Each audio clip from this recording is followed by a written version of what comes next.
Everyone. Chapter number 11 चल रहा है हमारा, जिसके अंदर हमने लास्ट लेक्चर्स के अंदर काइनेटिक एनर्जी के बारे में बात कर ली थी। आज हम देखेंगे दूसरा type of energy which is known as potential energy.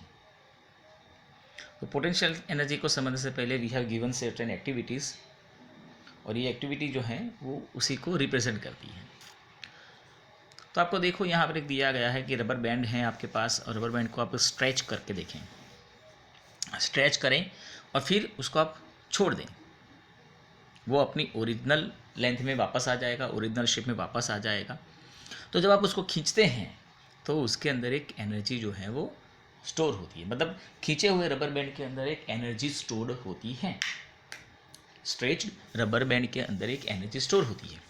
आप देखें कि अगर वो खींचा हुआ रबर है और अगर आप अपनी स्किन के ऊपर रखकर इसको रिलीज़ करें तो आपको चोट लग सकती है, मतलब कि उसके अंदर स्ट्रेच्ड रबर के अंदर एक एनर्जी होती है। उसी तरह से एक आप स्लिंग की, मतलब एक स्प्रिंग है, वो ले लीजिए और उसको भी इस तरह से स्ट्रेच करके या दबा करके भी देखिए। स्प्रिंग को तो दबा करके देखेंगे तो भी वो उछलेगी, ठीक है। तो जब आप उसको स्ट्रेच करते हैं या उसको आप कंप्रेस करते हैं, at that time also some energy it is stored into that, and it is also known as the potential energy.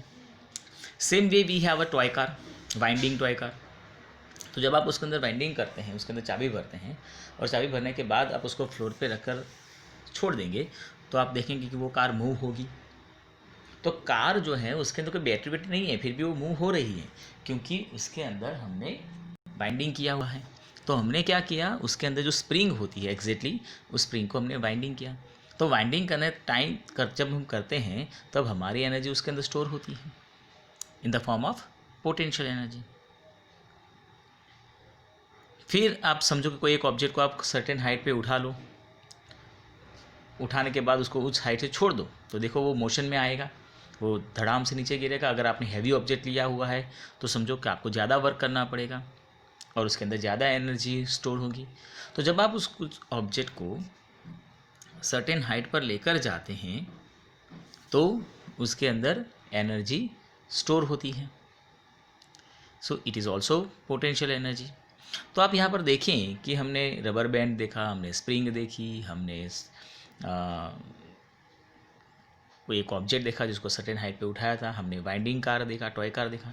इन सभी के अंदर जो एनर्जी स्टोर होती है वो पोटेंशियल एनर्जी होती है। So the energy get stored due to the work done on object.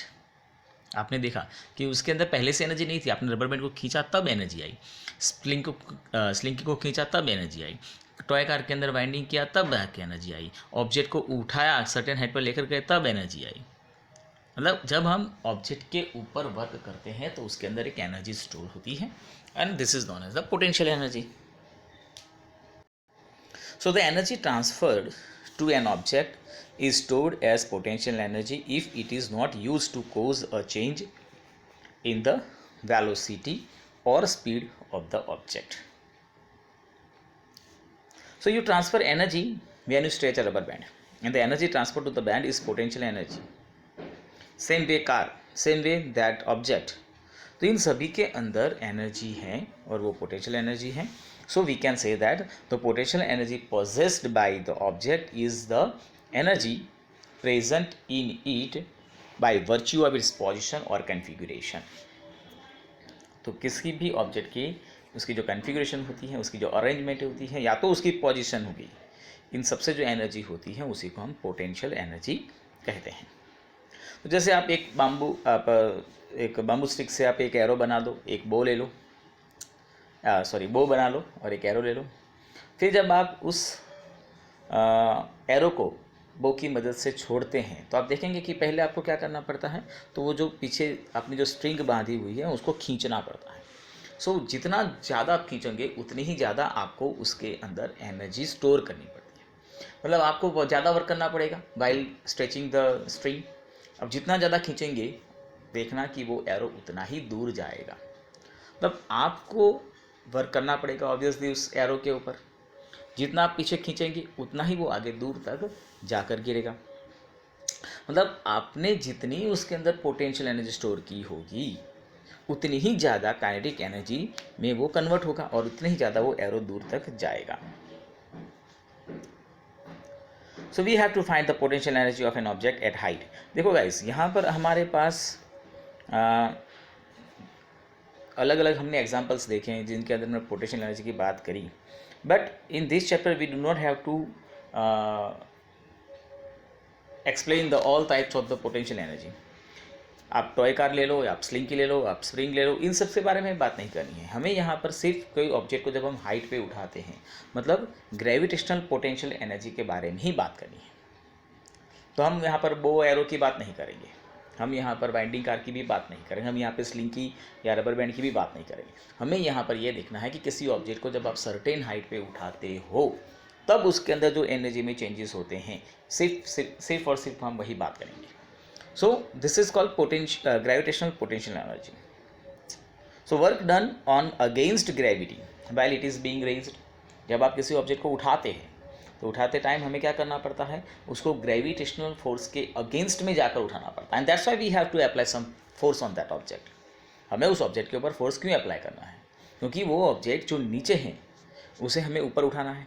जब हम उसको ऊपर उठाते हैं तब नीचे से अर्थ का ग्रेविटेशनल फोर्स नीचे खींच रहा है, हम उसकी अगेंस्ट में जाकर उसको ऊपर उठा रहे हैं. And that's why we have to apply the force on that object. So this is called gravitational potential energy. So the gravitational potential energy of an object at a point above the ground is defined as the work done in raising it from the ground to that point against gravity. It is easy to arrive at an expression. तो हमें यहाँ पर एक expression देखना है कि एक object है जिसको हमने h हाइट पे उठाया हुआ है, m मास का वो ऑब्जेक्ट है और उसके लिए हमने उसके ऊपर f जितना फोर्स लिया है. Very simple.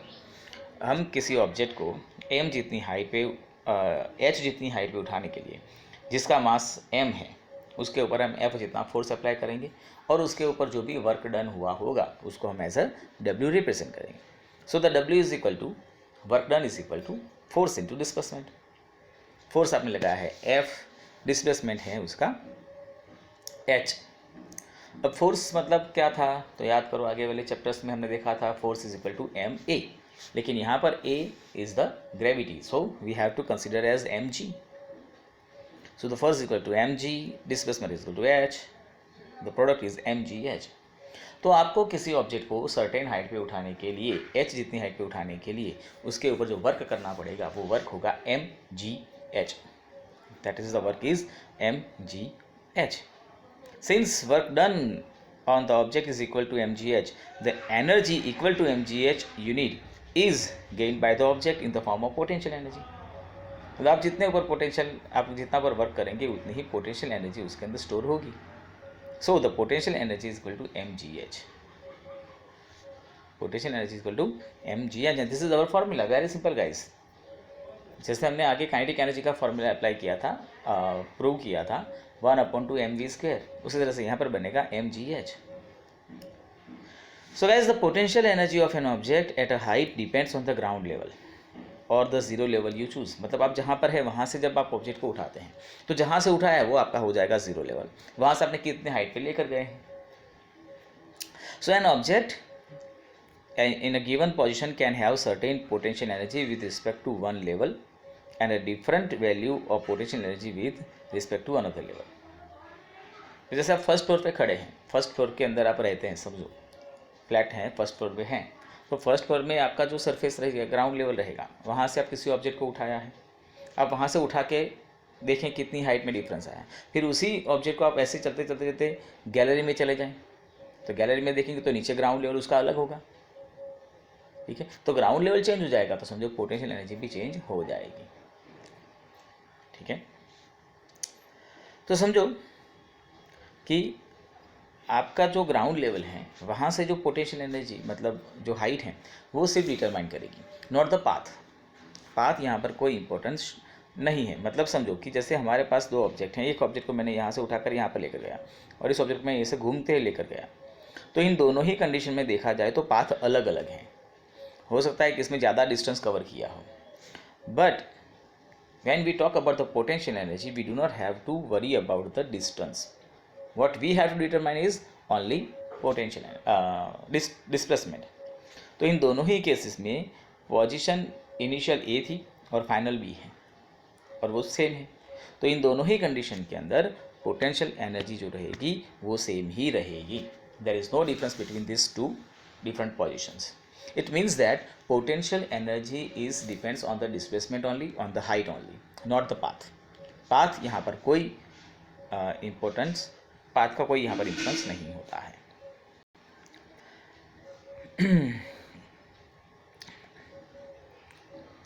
So guys, next topic we have is law of conservation of energy। तो देखिए यहाँ पर क्या होता है कि एनर्जी जो है, हमने देखा अभी जो दो एग्जांपल देखे कि हमने किसी ऑब्जेक्ट के अंदर पोटेंशियल एनर्जी स्टोर करी और वो बाद में काइनेटिक एनर्जी में चेंज होती है। आप देखो कि जैसे आप फैन ऑन करते हो तो आप देते इलेक्ट्रिक एनर्जी हो, लेकिन वो काइनेटिक में कन्वर्ट हो जाता है। सपोज आपने हीटर चालू कर दिया तो आपने दिया इलेक्ट्रिक एनर्जी, लेकिन वो हीट में कन्वर्ट हो जाता है। आप साइकिल चलाते हो तो सपोज आपके अंदर थी मस्कुलर एनर्जी, वो आपने साइकिल को दी, वो मैकेनिकल एनर्जी में कन्वर्ट हो गई और वो साइकिल चलने लगी तो वो काइनेटिक एनर्जी में कन्वर्ट हो गई। आप देखो कि एक एनर्जी का फॉर्म दूसरे फॉर्म में कन्वर्ट होता रहता है और इसको कहते हैं हम कन्वर्जेशन ऑफ एनर्जी। लेकिन due to this conversation there is a conservation, मतलब कि एनर्जी जो है वो एक फॉर्म में से दूसरे फॉर्म में चेंज होती है। इसका मतलब ये नहीं है कि एनर्जी जो है वो चेंज होती रहती है, उसका जो प्रपोर्शन है वो लेसर या ग्रेटर नहीं होता है। हम एनर्जी को प्रोड्यूस नहीं करते हैं, हम एनर्जी को डिस्ट्रॉय नहीं करते हैं।